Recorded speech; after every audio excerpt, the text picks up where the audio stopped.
So let's get into it. We can start in the early 20th century when Somalia was two European colonies. Somaliland in the northwest, like the head of a horse looking up towards North Africa, that was ruled by Britain. Then the chest of the horse backing onto the Indian Ocean was an Italian colony. And the two areas were ruled quite differently.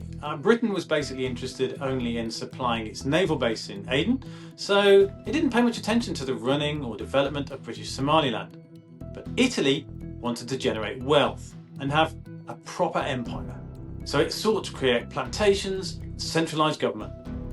Now, this isn't a history podcast, so we can skip through to independence in the 1960s, where the two countries agreed to unite into Somalia.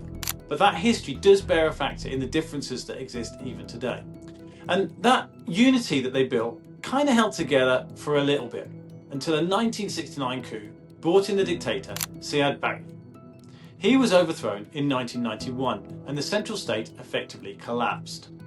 The northwestern region that had been British Somaliland took the opportunity to unilaterally declare independence and was ignored by the rest of the world, who were focused on averting disasters in the rest of the country. Various multinational forces intervened in the next decades, but pirates and terrorists flourished, notably the Al-Shabaab group. Since 2012, though, the situation has gradually improved, with a federal state emerging where Somaliland is pretty much left to its own devices, and the neighbouring region of Puntland also enjoys significant autonomy from the government in Mogadishu.